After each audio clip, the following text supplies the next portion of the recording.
Hollywood, the town where dreams are plentiful but rarely come true. Welcome to Hollywood.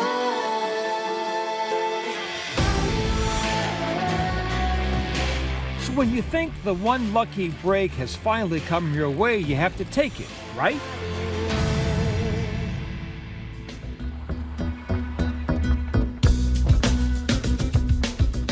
So I was in Crete on holiday when I received the first email about this project. It was called The Master. They were looking for someone who was looking to step up into a design role.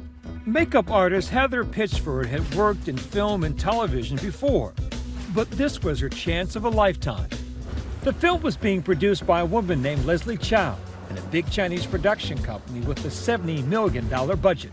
She said, I was so impressed with this work that you've already done in this region of the world. I would love for you to come out of here. One person with power, one person with money can turn your world around.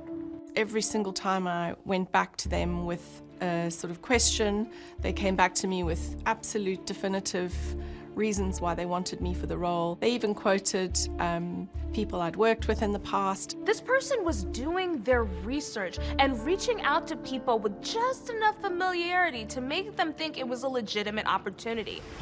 Heather would be getting a huge paycheck and other amazing perks, like a research trip to Jakarta, Indonesia, where she had to arrive as soon as possible.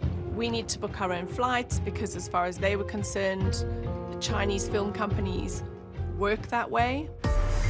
$5,000 was spent on a ticket to Jakarta. Leslie, the producer, had arranged for a driver to pick her up. I was asked to bring some money with me in US dollars to give to the driver, you know, $1,000. And I was told by the production company that this was the local custom. Heather had worked in Asia before. So the night that she landed, she immediately contacted all of her friends and all of the people that she had previously worked with, old colleagues, you know, to see what was up. The next morning, the same driver picks her up for a meeting with the director. I know that I fell asleep at one point with my pillow in the back seat. When I was sort of raised up again, I was way out of Jakarta. 5 hours later, they'd arrived to the first location, and Heather felt something was off. The driver, in his broken English, said to me, take photo, take photo. And so I kind of realized at that point that my job wasn't to meet the producer or the director at that stage, but that I had to go and take lots of photos as research. So obviously I start to think that's a bit odd. And eventually I got a call from Leslie saying, hey, how are you? What's going on? And I was like, well, I haven't heard from you since I arrived in Jakarta. What's going on? Where are all the people I'm supposed to be meeting?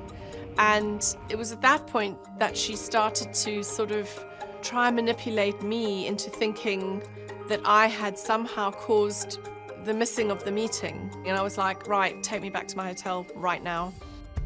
When she finally gets back to her hotel, she receives an alarming email from a friend. There was the message saying, there is no film, it's a scam. And she was like, get out of there. And I was, oh my God. I was like, how could I let this happen? I went straight downstairs to talk to the manager, the hotel manager. And I said, I've been a victim of something, I don't know what. I feel like my life might be in danger. Please help me. The hotel manager got her a car and she went straight to the airport. When she arrived back home, her agent called Leslie, the producer, to ask about payment, thinking it might all be a scam. They recorded the conversation. I'll give you my word, it will be solved by Wednesday next week.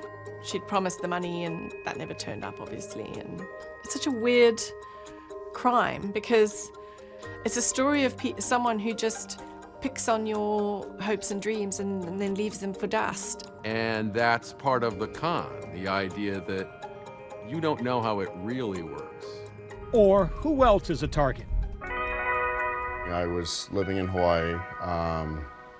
I was working in film and television. Conlon Castle dreamed of being an action star, but so far had only gotten small roles. My first movie was Jurassic World 2. After that, I booked speaking on Hawaii Five-0. Do exactly as I say. And then I did stand-in for Ben Affleck on Triple Frontier. It was on the Triple Frontier set that he met producer Andy Horwitz. Some of the movies that I've produced and worked on, American Hustle and Suicide Squad. 3 months after working together, Conlon got a call from a man pretending to be Andy. The man said he had a big producer named Deborah Snyder on the other line and wanted to connect them. I'm Deborah Snyder. I'm a producer on 300, Watchmen, and Zack Snyder's Justice League. For Conlon, this is a huge break. This could lead to something really important. She goes, I have a role. We think you would be perfect for it. And I'm like, I'm a no-namer, so I'm skeptical, but I go along with it.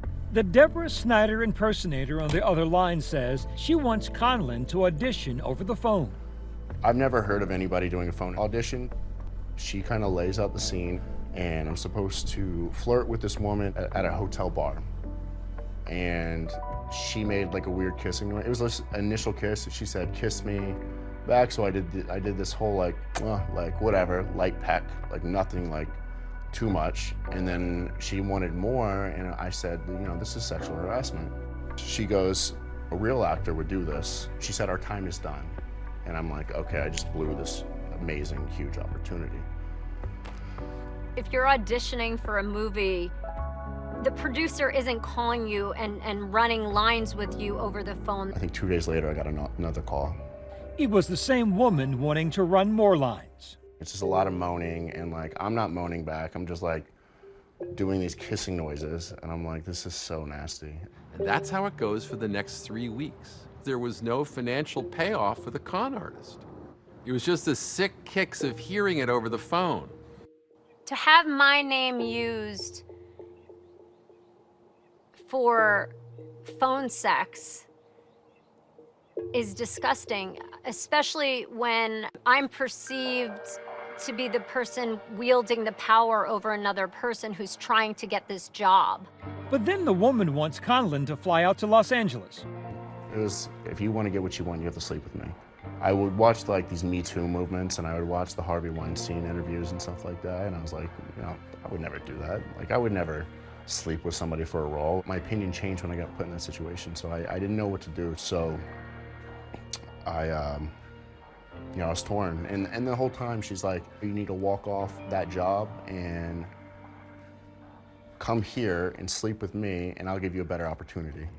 But Conlon never received any flight info, so he texted one of Andy's friends, hoping he would know something. And he said, hi, I just got a message from Conlon, and he's expecting his travel information. Do you have any idea what he's talking about?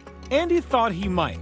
He had been hearing rumblings of a mysterious woman dubbed the Hollywood Con Queen. And I said, listen, Conlon, there's a scam that's been going on in Hollywood, and unfortunately, you have been a part of that now. So at that point, I had reached out to a private investigator. And the info she had for Andy was jaw-dropping. It's not a woman, it's a man. I could hear how humble and excited you were to get a call from us. The Hollywood Queen turned out to be no queen at all.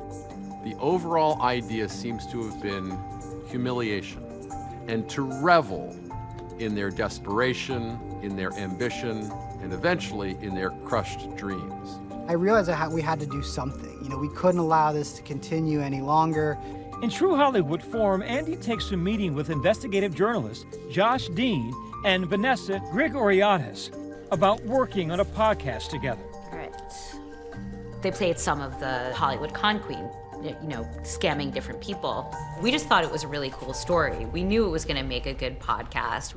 Josh and Vanessa named their podcast Chameleon and hired Ben Decker, a digital investigator, to find the scammer.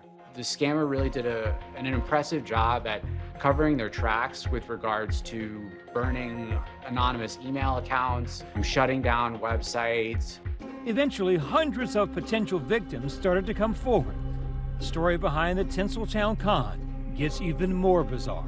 There's no question that it was 7 years and hundreds of victims. Coming up. He got his passport. He pretended he was filming a Netflix show. It was bananas. Every aspect of the con was sophisticated. Hi, everyone. George Stephanopoulos here. Thanks for checking out the ABC News YouTube channel. If you'd like to get more videos, show highlights, and watch live event coverage, click on the right over here to subscribe to our channel. And don't forget to download the ABC News app for breaking news alerts. Thanks for watching.